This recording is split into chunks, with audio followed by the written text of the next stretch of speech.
The answer you there.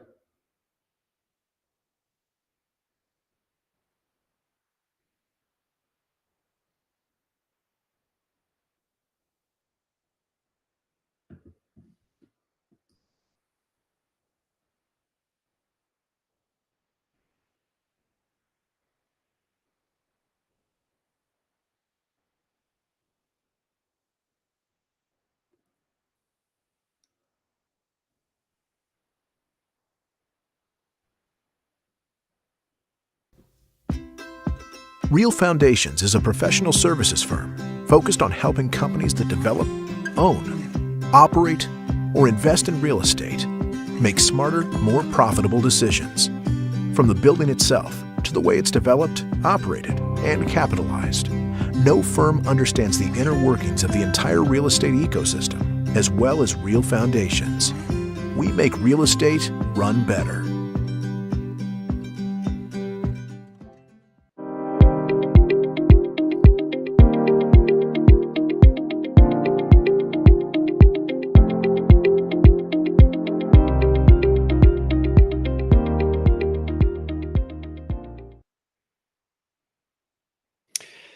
Hello, everybody, and welcome to this week's episode of Realcomm Live. We got a great show for you today. We're going to be talking about satellite to cellular communications, but I have a funny suspicion that we're going to be talking about wireless and building wireless and how people conduct business in and outside of buildings. So, if you think about what it takes to do this Internet of thing, or the internet, or building automation, or smart buildings, is the first and most fundamental part of this story is what we call the communication layer. In other words, before you want to connect a device or jump onto a website, you need that communications layer. And in the early days, the only way that communication layer was established was with a wire. And then lo and behold, Wi-Fi and 802.11 and actually Home RF was an old protocol. And today we have things like CBRS, all trying to keep this mobile person connected to the internet at all times. And interestingly enough, running around in your car or outside, not too much of an issue. Inside buildings, sometimes a little bit more difficult. So today what we're going to do is we're going to talk about a new concept, satellite, maybe it's not new, satellite directly to cell phone. And what that would mean. I know many cell phones now can communicate with satellites for SOS, but we're talking about voice and we're talking about data. And we're talking about the implications inside and outside buildings. So we called on one of our old friends.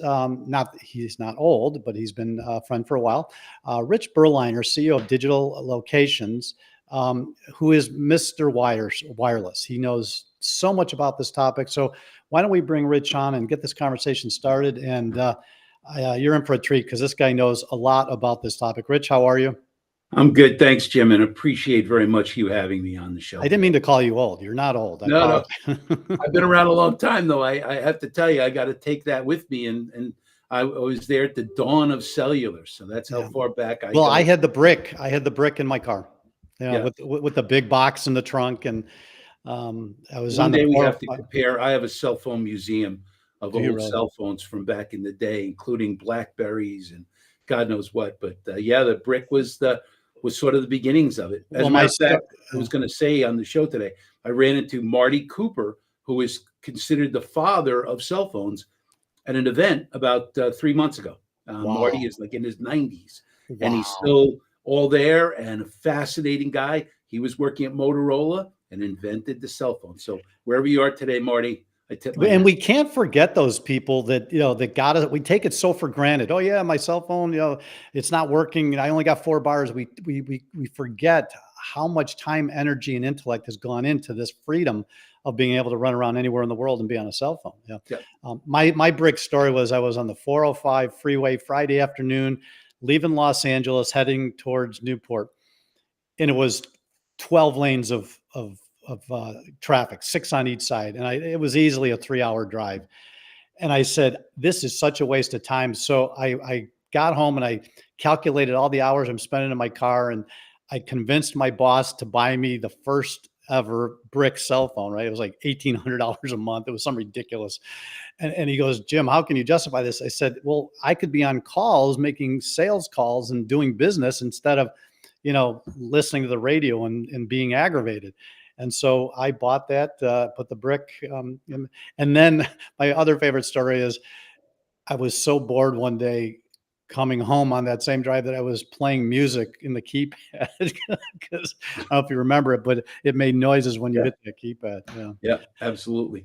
So we've come a pretty long way. So our primary conversation today, at least step one, is going to be on this new, what do you call the Santana? Satenna. Yeah, Sat, not sat, Carlos Santana, not but Carly. I did that earlier. Satenna, right? Meaning satellite, right? Antenna, right? Satenna. Okay, so the Right. concept is basically, a satellite up in the sky communicates directly with your phone. But before we get into that, give everybody just a little bit of your background so they know Sure. where you come from and why you're such a domain expert on this topic. And satellite is a natural progression from what I've done for most of my adult life. Again, I started out in New York in the cell phone business in around 1985. This was literally the dawn of the era, and there were no rules. There was no network. There was nothing at that point in time. And I was out selling cell phones. We used to drive into the early stages after they did put up a few towers. We used to drive into traffic jams and say, "Hey, late for your meeting? Make a phone call here." So, but my background was I started in selling cell phones at the very early stages and did that for a number of years, and it was very lucrative at that early stage. And then after a while, I got into the building out of the network, and I found that to be very satisfying and very, there was a real satisfaction to knowing that I had built out and made sure that everybody's cell phones worked. Now, this was, at the dawn of the era, so you could make a phone call, maybe you get, this was the era of "Can you hear me now?" The reason Exactly. "Can you hear me now" was out there because the tower was 250 feet in the air, and it could broadcast to you at 50 megawatts, 50 megawatts, and you were talking back to it at 0.6 of a watt. So therefore, you could hear them; they couldn't hear you back. So Right. that's how "Can you hear me now" got it into the vernacular. And then what we did was we built out literally from the starting point of 13 sites in the entire New York, New Jersey area. From 13 sites, we built a network. And so I did that for a number of years, building the networks, and my company became public. We sold it to another firm and actually merged. We were public. We merged in with another firm. I left after a number of years and did a couple of things in the interim, building out networks. But you'll remember, and many of the people maybe listening in today will remember that about 6 or 7 years ago, I started a digital media company. And That's where we met. Yeah. connected real estate for a number of years. We sold that in about 2 years ago to the wireless WIA, the Wireless Industry Association. And so a number of about 2 or 3 years ago, I hooked up with some folks that were looking to do something in the satellite industry, and that's Digital Locations. And now I'm CEO of Digital Locations, and what we're doing is we are working on research to allow direct satellite to your smartphone at high speed data rates, not just cell phone calls and not just, short messages, but, the benchmark we use is giving you the ability to have a Netflix movie from the satellite. So let's be clear on today's, modern cell phones. There is satellite connectivity, I believe, for the SOS app, right? In a few phones, very few phones, Very correct. few. Okay, but they're at least starting. So after that, so we'll call that a text message, if you will, very little data. Next application, of course, is voice, but now you're going all the way to Netflix, meaning you could have very good internet connectivity anywhere from your cell phone. Okay, which That's right. kind of puts a little pressure on some earlier concepts like Wi-Fi and even 5G/CBRS, private networks. So give us a little deeper technical understanding of how this next generation of satellite technology might work. Sure. And again, I just have to plead insanity that I'm not a technical guy by training, but The thrust of it is this: is that they're in order to make any cell phone call work or any application using high-speed data, you have to close the link. You have to have what's called a link budget in order to make that link close, which is the connection, if you will. So we are working on a number of things in order to be able to close that link from a satellite to a smartphone. And the interesting part of it is that there is still technology that we have to, quote unquote, develop, invent, whatever, in order to make that happen. There are laws of physics that are, can't be broken, but certainly can be bent and can be worked through to make that happen. So And do we that's what need a new Satenna. radio for a cell phone that is this advanced satellite connectivity?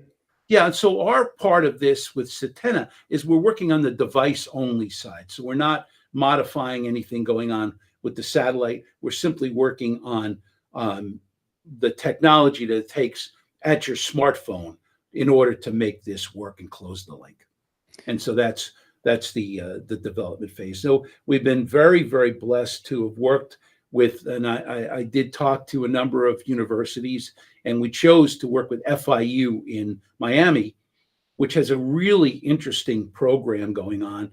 We've got some teaching leads, we've got some students, and we've got PhD candidates working on this problem at FIU. I'm down there every 3 or 4 weeks working with them in the lab, and they've got a very sophisticated high-end lab for testing and developing these things. And so it's really a very, very interesting and a natural progression from my career, from starting out at the dawn of the cell phone era, working now to what is ultimately the new frontier. The last frontier is space-based communications. Exactly. Well, and at some point, does a company like Qualcomm get involved in your research path? Not from our standpoint, but there are developments and things we'll work with other manufacturers in the future. But Qualcomm isn't someone that's on our radar at this point. So But you're looking more for people with satellite. How yeah, about like a and also, Viasat? A Viasat, well, those are the operators, and right? what we are doing is working on. We're sort of an interesting pure play technology company on this. We're not an operator. We're not a Starlink. We're not a Viasat or an OmniSpace or any of those folks. We're not an operator. Got it. And so, we're a pure play on the technology development side. And so I got to tell you, I went to this week, literally before, you and I began chatting on Wednesday. This week I was at a satellite show. There were 15,000 attendees at this.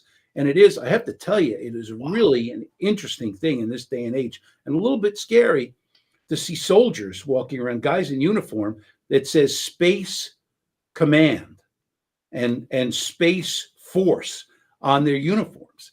And so it is, very, very much in the government's view at this point in time that space is the ultimate situation for defending our country and doing a lot of things that are very necessary. Well, I mean, not to go down that path too deep, but if you think about our command of those satellites and that frontier with things like GPS and everything for the last 40 years ish, and there's challenges coming our way from places like China that are attempting to put up their own networks and reestablish world standards, and it is a battle. Yeah, and becoming and being in the space business now, the satellite business. I've attended. You know a little bit about me. I've done a lot of trade shows, and I've always felt that trade shows and conferences and meeting people and being out there was very important. But I went to a conference in Denver a number of months ago, 3 months ago, where I saw this gentleman, Marty Cooper, was at another event. But when you go to conferences, and one of the generals got up, who's I guess the head of Space Command or somewhere involved in the government in the space business, and said, make no mistake, the next war will be a space war. And that is a really, really, kind of chilling comment to hear Well, from yeah, someone. we But should probably do a separate podcast on this, but a little final thought. 7, 8 years ago, China took one of their own satellites, about the size of a refrigerator. They took it out of space with a laser. And if that is the final frontier, then we better be cognizant of what kind of laser guns could be shot from right. the ground to We take we that better, satellite down. and, think about this, one of the things that I've done podcast for, digital locations and what we're doing is now that they blasted that satellite, now there's 100,000 pieces of garbage floating around up there that could hit you at 17,000 miles an Miles an hour. hour. Yep. So, one of the topics that we've explored is space junk and, all the things that go along with, Elon Musk putting up, what could be ultimately 40,000 satellites. He's up to 5,500 and change right now. Wow. But A rocket just went up last week. yeah, those things getting hit by bits and pieces of space junk, it's not a good thing. And Well, now, and let's try to bring it to a point where our listeners who are interested in people walking in and out of buildings, what this means, just imagine a downward cone from a cell tower would have a certain, trajectory. If you put that trajectory up in the sky, the space that you can cover is much greater, meaning a lot less towers, correct? right. Well, but there are challenges with that. Then again, we're talking about closing the link. You're talking about the amount of power. You're talking about a whole series of laws of physics that we're exploring. And that's why this research is so interesting and so necessary, is because there are considerations that are sort of different from a terrestrial based network, but not impossible. But we always, as a company, seek out the hard problems, because if they're easy, anybody can go and solve these things. But the hard problems are the ones that take time and money and effort in order to put these things into play. And that's what we're doing with Satenna. So Again, modifying the cell phone only side. when we come back from the break, we're going to talk about other wireless technologies in addition to this satellite concept. But before we shift that to that conversation, um, do the building owner operators need to pay attention to this technology at all in the next couple of years, or is this out there a little further? I think it's sort of a future technology for them. How it all plays for in-building wireless and for landlords is still I think, a yet to be decided kind of situation. But it's certainly for the CTOs and for the technology people to keep their eye on, because it has a lot to do with 6G and what's coming in the future as we develop what we call everything to everything technology in the future. Okay. All right. Well, let's take a break, hear from one of our sponsors. And when we come back, we're going to get a little bit more into some of the other wireless technologies and concepts that Rich is so familiar with. We'll be right back.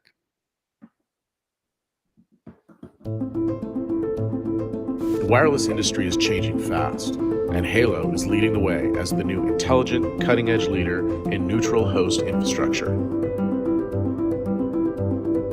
Serving all vertical markets: Class A office, hospitality, residential, healthcare, stadiums, and large public venues. Delivering state-of-the-art technology solutions with future upgrades to accommodate the highest demands of mobile users and new 5G applications. A trusted and proven partner to all wireless carriers, REITs, owners, and developers. The Halo team is leading the industry with the highest standards in mobile and wireless communication. A trusted and proven partner to all wireless carriers. The future of wireless is now, and Halo's full-service turnkey solutions are solving our clients' communication challenges today and in the future. Halo, connecting the wireless world. So that was a very appropriate commercial, Halo, one of our good friends, and very appropriate because our conference this year is going to be in Tampa, right on the Tampa waterfront. And Halo was involved in an extraordinary project that goes all the way from the Tampa Water Street development all the way through the hotels on the waterfront, just about to the convention center. So we've got an incredible case study we're going to be talking about, at the conference, where they looked at it at a district level, not just a building level. So that's pretty fun. So the bottom line is we want connectivity all the time. When you're in your car, when you're on the sidewalk, and when you're in the building. Give us a little background of your experience with the Wi-Fi, 5G, 4G, 5G, CBRS. Are we ever going to get good bandwidth from these cellular technologies inside of a building? Jim, that's a great question. And I know that's something that you and I have had, conversations with because it's really fundamental to what you do and what we were doing in the past. But um, in this situation, the answer to that is really there are many flavors for landlords to choose from in this day and age. And it really just depends on what kind of investment they want to make and what kind of a time frame they have for real coverage of those buildings. It's now mandatory pretty much that they have to have good in-building public safety coverage. But beyond that, the novelty of making sure that everybody's got coverage, somebody on a floor has a medical emergency, somebody has a customer that needs to reach them right away. It's fundamental But to. Rich, the reality is, and you and I have both been in very high profile Class A office buildings, going up 10, 15, 20 floors where you virtually are leaning against the glass windows, desperately trying to get a cell signal, still in 2024. Agreed. And it's a matter of looking at what the technologies that exist are, what's available to you, how much you want to spend. Are you building that building and your walls are open and you could put everything in right now and come out of that construction phase with a fully covered building? It's there. It can be done, Jim. But It's a matter of what about a making a class decision to do it. what about a class B office owner, right? Maybe a little old, a little ragged around the edges, but still very functional for, people to work in. Brick, steel, a lot of, heavy materials. How are what maybe not the biggest budgets? What does that middle market do to get cell or wireless coverage inside those buildings? Well, I think it looks at a hybrid solution. I think you can use, for the building, for letting people in for their passes, for the elevators and things. You can use Wi-Fi technology for those in the building that want to use Wi-Fi calling. That's an available technology. It's not optimal, but it's there.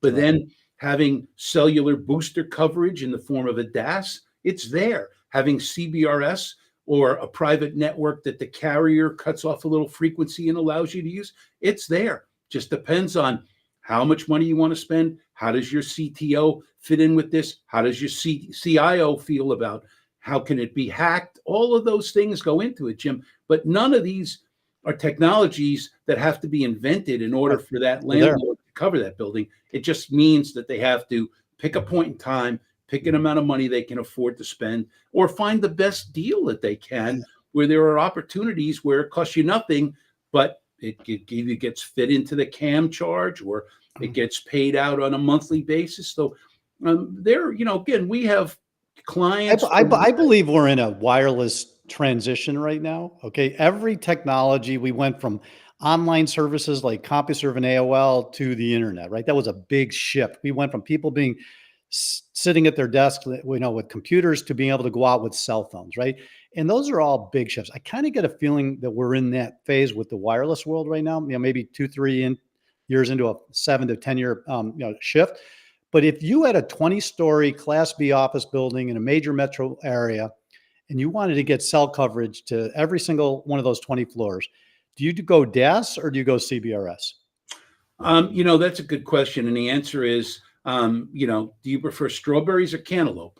The bottom line is you have choices, but the thing is that there's so many companies out there that are desperate to get this kind of work from landlords, and they're out there and they're banging on doors, and it's a very difficult situation for landlords to discern what is this they're selling. What do I need? How does this work? Are they real? Is this a good Well, technology for me? Well, and All of especially those with younger generation tethered to their phones, right? I mean, they don't even know what a landline is anymore. right. Do you think there's landlords out there losing tenants because of this telecommunications issue and they're not even aware why they're losing their tenants? I think that that's true, but I don't think that the opportunity, if someone says, "Hey, I'd rent in this building if there was better cell phone coverage," I think everybody knows that they could go and make that happen if they're willing to put out the capital that it takes, or at least willing to evaluate. The people that are knocking on their door, the folks that we have worked with in the past, you and I. There's lots and lots of folks out there with lots of different strategies. And I think, for me, this has been a little bit of a frustrating journey because I have been to other places. I got two quick stories. The first one was 2004, I believe it was, Seoul, South Korea. 5 stories down on a train under the ground, going 80 miles an hour. 6 bars, parking garages, 5 stories underground, 6 bars. And I'm exaggerating. There is no 6 bars, but and this was 20 years ago. I mean, fast train underground still had coverage. Right. And then my other story. Let me just add one thing to that before you go on. You're exactly right about the in-building part of it, but think about how many places where there isn't outdoor coverage, and that's why we're focused on Satenna and doing what we need to do to make sure there's coverage outdoors. Right. After 37 or 38 years of building networks, there's still so many places in this country without cell phone coverage. But you got to help me understand this. 15 years ago, I'm in India, Mumbai, and I land, never been to India, and I'm in one of those 3-wheeled taxis that are, scouting or skirting in and out of the cars and up on the sidewalk. Right. It was a Raiders of the Lost Ark kind of experience. It was wonderful. And I pick up my phone and I look and I got 5 bars. I go, this is impossible, right? So just as a joke, I dialed my home number and my wife picks up and I said, I have no idea how this is working. This works better in India. My phone is working better in India than it does in San Diego. Can you explain why that was the case? Very simple. Desire. The equipment exists, the technology exists, and you can do that, and you could do that even 10 or 15 years ago. What happened was, if you think about it, the fact that there were 50, 75 carriers around the country that consolidated into 3 or 4 in this country, and how in other countries, the government said, okay, you got a system, go build it and make it the best it can be in these places. As they went to more rural places and focused more dense coverage, these things got better and better. But here's my final word on this topic. Then I'm going to ask you yours. The message is we are not as technology advanced or innovative in this country as compared to the rest of the world as everybody might think. And anybody who cares about this needs to just keep yelling and screaming that we need to get hold of our innovative juices again and figure out why we are falling behind the rest of the world when we're supposedly the number one most innovative company in our country in the world. And as we look at our mission at Digital Locations to cover the places that people haven't gone and covered because of cost, or there isn't electricity there, or a whole host of reasons, or it's not economical for some cell phone company to go build in rural Montana, we see our mission as making sure those places outdoor and hopefully someday indoor will be covered. And you couldn't have said it better, Jim. It's about that challenge of making it available to everyone on Earth. Thank goodness for innovators like you who keep pushing, because that's what's going to keep this country, in a number one pole position. But I would really invite anybody, whoever listens to this, to take the time and expense to go to Seoul, South Korea, Singapore, Dubai, and I would throw in Shanghai and India for good measure. When you go experience these next generation technologies, and they are so ubiquitous, and then you come back to this country and you say, I wonder why my cell phone's not working or the 5G network isn't upgraded. And I think there's a bigger message there. That's true. and again, think about this from the questions you asked me. For landlords, the people that are your constituents, this stuff exists. If you want it, go get it, because there are lots of great companies out there. That's the parting shot. It's out there. You just got to go get it. You got to go get it. And we're working on, as much as we can, the new technology to give you coverage everywhere on Earth that we can find. Well, it's been an absolute pleasure talking to you about this topic. I love talking to people who know what they're doing. And it's a little frustrating to know we have the answers and yet people still don't take the action. But thank you for all your hard work and your passion on this topic. It is greatly appreciated by me and our community. And good luck. And please, when you get that first satellite phone, call me. I'm an early adopter. Thanks for having me. And if anybody wants more information on what we're doing, digitallocations.com. Thanks for having me, Jim. Awesome. You have a great day, great weekend. Bye now. Bye-bye. All right. With that, let's get to the news. We got some really interesting stories going on this week, and Howard is here to sometimes I just feel like, we're just complaining and saying the same old stuff, but Rich is right. It's out there. You just got to go do it.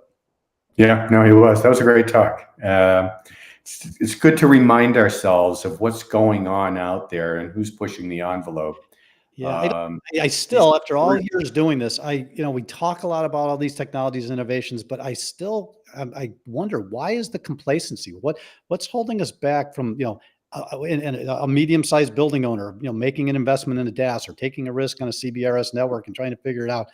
I mean, we know some of the big folks in our community are trying stuff, but it doesn't feel like there's enough experimentation going on, or people saying, look, I got to do something. People inside my building need to use their cell phones. So, I think if more people complain about it, we'll probably see more action.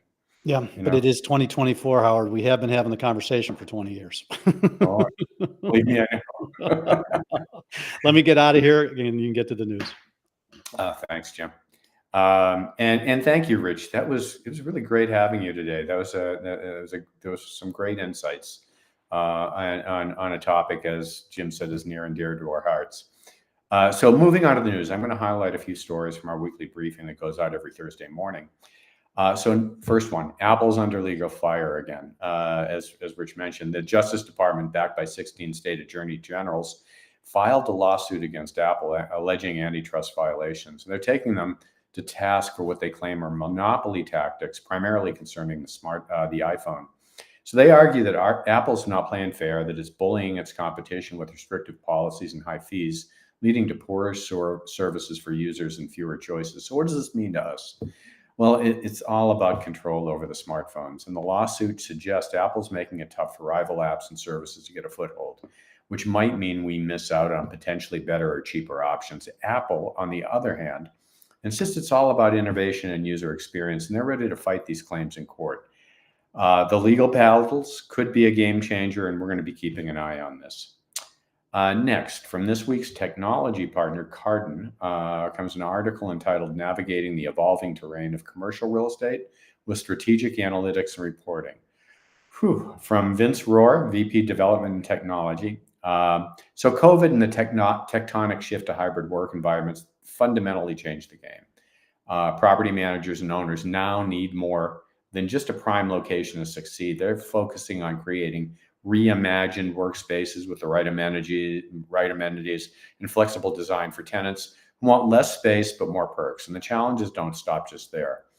Economic uncertainties have made analyzing various what-if scenarios necessary for better financial planning. So spreadsheets are out, comprehensive data-driven tools are in, enabling more nuanced management of investments and portfolios. So Carden stepped in with a suite of portfolio reporting tools to give real estate owners and operators an edge.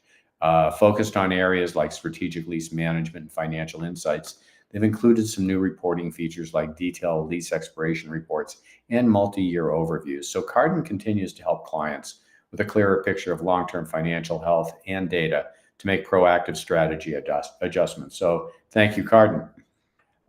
Next, Marked Safe from cyber threats. So the FCC launches new IoT labeling program. So the FCC just announced they'll be rolling out a shiny new cybersecurity labeling program for Internet of Things IoT gadgets like smart thermostat sensors, even fitness watches. With cyber threats lurking around every digital corner, this label, dubbed the Cyber Trust Mark, is FCC's way of giving a thumbs up to products that meet top-notch cybersecurity standards. So next time you're out shopping for an air quality sensor or another cool gadget, keep an eye out for this label. It's your clue that the product takes its cyber shield seriously. It should also be a nudge to IoT device designers, manufacturers, and integrators to keep security front and center from the get-go.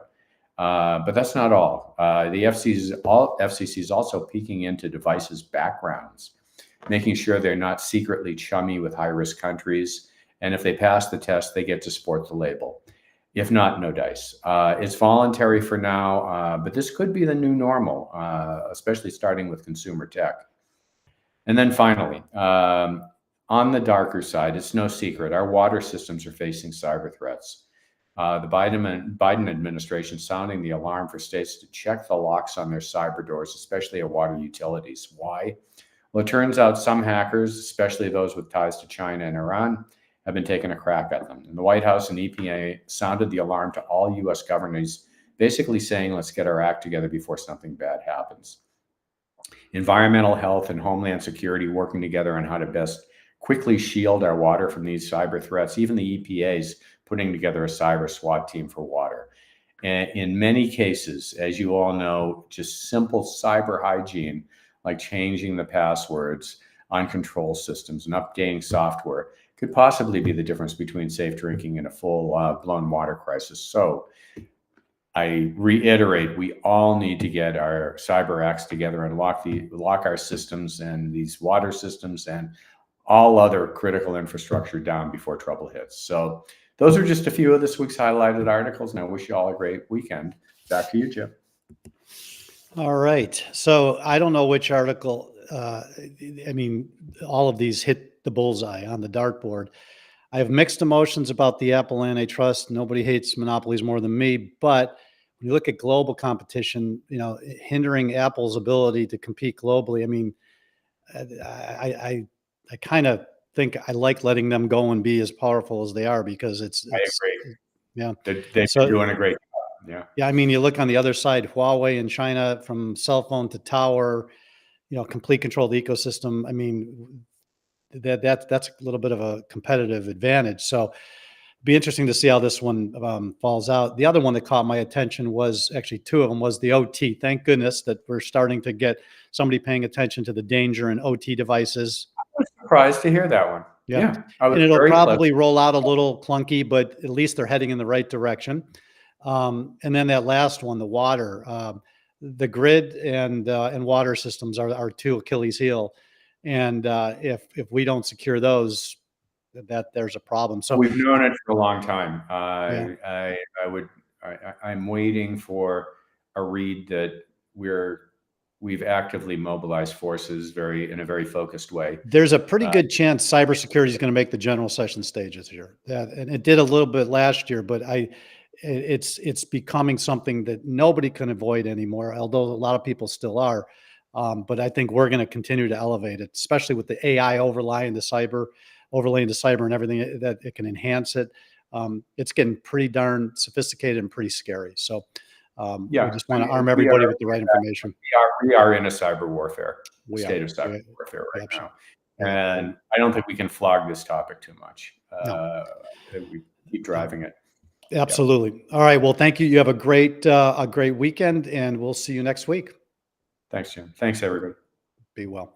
All right. Before we wrap, let's hear from our final sponsor, and I'll be right back.